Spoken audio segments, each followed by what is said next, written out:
If you look at what's unfolding right now between Washington and Ottawa, calling it diplomacy would be a stretch. This isn't a measured negotiation or a polite exchange of notes over coffee. No, what's happening looks far more like a breakup, a messy, expensive, dangerous breakup that no one saw coming, but that now threatens to ripple through every corner of your daily life. For 70 years, the border between the United States and Canada was more than just a line on a map. It was the longest undefended border in the world, a symbol of stability, trust, and seamless economic integration. It was the backbone of the global economy, a constant in a world that often seems in flux. And yet, this morning, that certainty shattered. Just a few hours ago, what seemed unthinkable happened. Cameras were poised in the Rose Garden. The podiums were set, pens laid out with precision. Donald Trump, as always, was ready to claim victory, to announce to the world that Canada had finally bent the knee, that the US had come out on top in what he would have called a fair negotiation. But the other podium remained empty. Mark Carney, the figure who has quietly become the linchpin in Canada's economic strategy, didn't show. He didn't sign the documents. He didn't make a counteroffer. Instead, he boarded a plane back to Ottawa and released a statement that, if you pay attention, is going to change the cost of the car in your driveway, the food in your fridge, and the security of your job. Trump tried to corner Canada, believing he held all the leverage, but Carney didn't flinch. The consequences of that single act of defiance are now spreading faster than anyone in the White House can control. What's essential to understand here is the scale of what just occurred. This wasn't a minor quarrel over milk quotas or lumber tariffs. This was the 6-year mandatory review of the USMCA, the trade deal that replaced NAFTA and governs $700 billion in annual trade. This agreement keeps auto factories humming in Michigan and Ontario, ensures energy flows smoothly to New York, and keeps grocery stores stocked from California to Quebec. Economists around the globe predicted that this review would be routine, a formality at most. They assured us that the economies were so intertwined that failure was inconceivable, that Trump might bluster but would ultimately sign. They were wrong. According to sources within the negotiation team, Trump walked into the final meeting yesterday armed not with proposals for compromise but with a new demand, a demand that would change the balance of power entirely. He didn't just want better terms. He wanted a sunset clause allowing the United States to unilaterally cancel the deal every single year, effectively holding a gun to Canada's head every January, turning a long-standing partner into a vassal state. He issued an ultimatum to Prime Minister Carney: sign by noon, or face a 25% tariff on every Canadian product starting Monday. Trump treats international relations like real estate deals and contractors he can bully, but Carney is no contractor. He is a central banker, a strategist who understands that you cannot intimidate the source of your energy or the builder of your tanks. Carney's response was neither a tweet nor a shout. It was silence. He packed his team, left the White House, and by 10 o'clock that night, his office sent a straightforward notification to the US State Department. Canada was formally withdrawing from the review process. The USMCA would not be renewed, and the economic framework that held North America together began to collapse in real time. The shockwaves you are seeing on television right now, that is the sound of Washington realizing that they had pushed too hard. And the ally they most depended on had walked away. You might think this is just political theatre, that they'll patch things up next week. But look closer. This is not posturing. This is a rupture. 3 pieces of evidence, 3 receipts, make it clear that this relationship is not just strained, it is fundamentally broken. First, consider the leaked timeline of the Red Line memo, slid across the table by the Trump team 3 days ago. The memo demanded total access to Canada's Arctic waters and a dismantling of the country's dairy supply management within 30 days. This wasn't negotiation. This was a demand for surrender. The memo explicitly stated that if Canada refused, the United States would invoke Section 232 on national security grounds to block Canadian aluminum. Trump never intended to renew the deal. He intended to break Canada. He assumed Carney would be too intimidated by the economic consequences to resist. Second, look at the markets.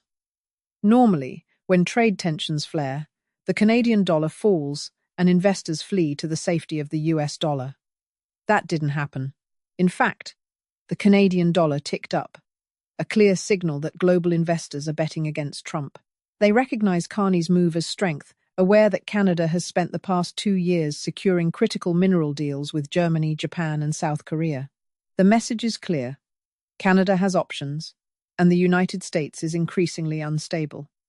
When Wall Street trusts Ottawa more than Washington, you know the world has turned upside down.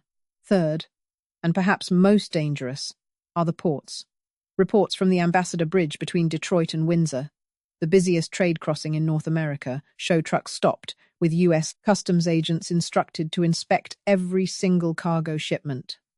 In plain English, that's a blockade. Trump is attempting to squeeze the border to force Carney back to the table, but Canada isn't scrambling. Trains leaving Vancouver and Montreal are being prioritized for European and Asian shipments. Carney anticipated this. While Trump is trying to shut doors, Canada is opening windows to the rest of the world. These actions are not panic, they are a carefully executed Plan B. A strategy that should worry every American watching. If Canada has a Plan B, it means they do not depend on the United States as much as Trump believes. This, at its core, is a battle for control. Trump operates on a simple, outdated model: bigger economy equals automatic victory. Pain is a one-way street. If he imposes tariffs, the other side suffers, he wins. But the global economy has evolved since 2016, and Trump hasn't caught up.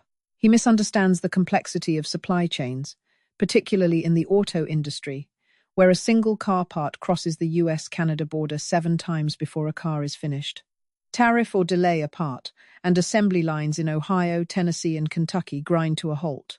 Auto executives are already calling the White House, warning that if the USMCA collapse lasts a week, 50,000 American workers could be laid off. Trump is trapped. Back down, and he looks weak. Double down, and he risks crashing the US economy. Gas prices, steel, aluminum, lumber. Trump thinks in 1980s terms, punishing industries without seeing the interconnections that sustain modern life.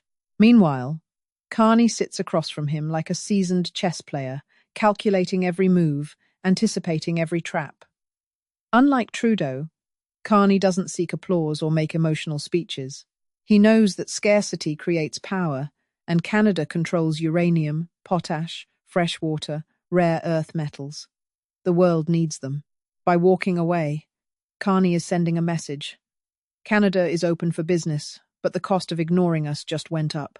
He is using the systems Trump dislikes: alliances, international law, global markets, to strategically box the US in. This isn't theory. This is reality. If the US border closes tightly, Canada will feel pain. But Carney is betting the US will hurt more. He is counting on the American electorate to feel the pinch before Canadians do. This is a high-stakes game of chicken, a clash of strategy versus bluster, of long-term planning versus impulsive aggression. Trump drives a monster truck, screaming out the window. Carney drives a tank, eyes on the prize, not the road beside him, and the implications. For you, the viewer, this is not abstract. If the USMCA truly collapses, the era of cheap goods in North America ends.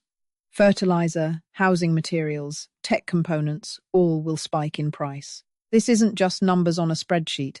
This is the grocery bill you pay, the roof over your head, the battery in your EV. Beyond economic shock, there's a geopolitical shift. The American umbrella is closing. For 70 years, the deal was simple. The US protects the free world, and in exchange, writes the rules.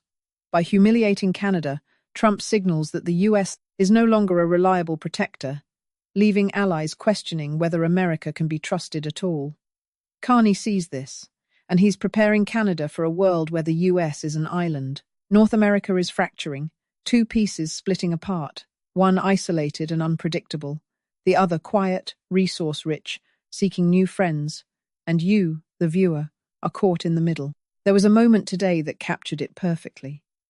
As Carney left the White House, a Fox News reporter shouted, asking if he feared the president's wrath. Carney didn't smile, didn't shout back. He simply said, "You can't tariff gravity, and you can't sanction geography. We aren't going anywhere, but we aren't taking orders anymore." One man wants applause. One man holds the map. That's the contrast. Over the next 48 hours, 3 scenarios are possible. Scenario A, the cooling off period, where panic forces a temporary extension. Scenario B, a trade war, tariffs hitting, targeted retaliation, stock market plunges. Scenario C, the full breakup, national emergencies, seized assets, formal dissolution of the USMCA, North America splitting into rival economic zones. We are closer to Scenario C than most realize. Trump doesn't calm. Carney doesn't wait. In the coming days, the fate of this continent's economy for the next 2 decades will be decided. This is a poker game with the highest stakes imaginable. Trump bluffed, Carney called, and now we all wait for the reveal. So now the question becomes, what does this all mean for you? Because if you're watching from Texas, Florida, Alberta, or even London, this isn't just a squabble between 2 politicians, it's a seismic realignment of your daily life, your economy, your future. If the USMCA collapses entirely, the era of cheap goods in North America could be over. Think about the groceries you buy every week. A huge portion of fertilizers comes from Canada. Without free trade, the cost of growing crops rises, and that gets passed down to you. Think about housing. Lumber and construction materials come from British Columbia. Without trade, housing prices spike. Think about your tech aluminum in your phone, cobalt in your EV battery. If Trump and Carney don't resolve this standoff, we could be looking at inflation shocks so severe that 2022 will look like a warm-up round in comparison. But beyond economics, there's a darker implication, a geopolitical earthquake. For 70 years, the arrangement was simple. The United States protected the free world and, in exchange, dictated the rules. By attacking Canada, his closest ally, and attempting to humiliate them, Trump is sending a signal that the American umbrella is shutting. You're on your own. If the US can't maintain a trade deal with Canada, who can trust them? Not the UK, not Japan, not Mexico. Mark Carney understands this. He's preparing Canada for a world where America becomes an island, a self-contained player no longer guaranteed to protect its allies. History is shifting before our eyes. The North American bloc is fracturing, splitting into 2 distinct zones. One angry, isolated, and unpredictable. The other quiet, resource, rich, and actively seeking new partners. And the rest of us are stuck in the middle, wondering what comes next. There was a telling moment earlier today. As Carney left the White House, a Fox News reporter shouted, asking if he feared Trump's anger. Carney didn't smile, didn't raise his voice. He simply said, "You can't tariff gravity, and you can't sanction geography. We aren't going anywhere, but we aren't taking orders anymore." That's the essence of this confrontation. One man seeks applause and headlines, the other man quietly holds the map. This isn't a battle of noise. It's a battle of strategy, foresight, and patience. Carney isn't reacting, he's positioning. He's thinking 20 moves ahead while Trump is reacting to the immediate shock. So where do we go from here? Over the next 48 hours, 3 scenarios emerge. Scenario A, the cooling off period. Wall Street panics so hard that Trump is forced to call Carney back, and they pretend it was all a misunderstanding. A temporary extension is signed. Trump claims victory, and Carney quietly goes home knowing he held the line. Optimistic, but unlikely given the dynamics we're seeing. Scenario B, the trade war. Monday arrives, and Trump enforces a 25% universal tariff. Carney retaliates, but selectively, targeting industries that matter most to Trump's voters: bourbon, Harley-Davidson motorcycles, Florida oranges, swing state products. Borders slow to a crawl, factories idle, and the stock market plunges 10%. This is the pain phase, lasting until one side blinks. Carney, however, looks like he has the stamina to wait it out. Scenario C, the full breakup. This is the nightmare scenario. Trump declares a national emergency, seizes assets, or freezes accounts. Carney responds by cutting energy exports or redirecting them entirely. The USMCA is formally dissolved. North America fractures into two rival economic zones. We are closer to scenario C than most are willing to admit. Normally, leaders de-escalate. They pick up the red phone, negotiate, calm things down. Trump doesn't do calm. And Carney has clearly decided he's done waiting for Trump to grow up. The next few days will determine the economic future of this continent for the next 20 years. What we're witnessing is the ultimate high-stakes poker game. Trump bluffed, thinking he could bully Canada, thinking that Carney would fold under pressure. Carney called the bluff. Now everyone is waiting to see the cards. And those cards will dictate not just trade, but energy security, job stability, housing, and everyday life across two nations. You have to ask yourself, is Carney protecting Canada? Or is he playing a dangerous game with a superpower? Will Trump finally learn that intimidation doesn't always win, or is he about to burn everything down because he didn't get his way? The uncertainty isn't just political theatre, it's a real-world gamble with enormous consequences for millions. As the markets prepare to open tomorrow, chaos is likely. The decisions made in the coming hours could ripple through your wallet, your commute, and even your fuel tank. And while Trump rages and tweets about unfair treatment, Carney's moves remain calculated, deliberate, and global in scope. The contrast couldn't be starker. One leader thrives on immediate recognition and applause. The other quietly maneuvers the levers of power, understanding the depth of leverage and the value of patience. This isn't just a story about tariffs or trade agreements or even Canada and the United States. It's a story about the evolution of power in a hyper-connected, resource-dependent world. We are watching history unfold. North America is at a crossroads. One path leads to chaos, economic upheaval, and fractured alliances. The other, while less obvious, reflects a strategic pivot, a calculated reassertion of sovereignty and leverage in a changing world. Carney isn't just saying no to Trump.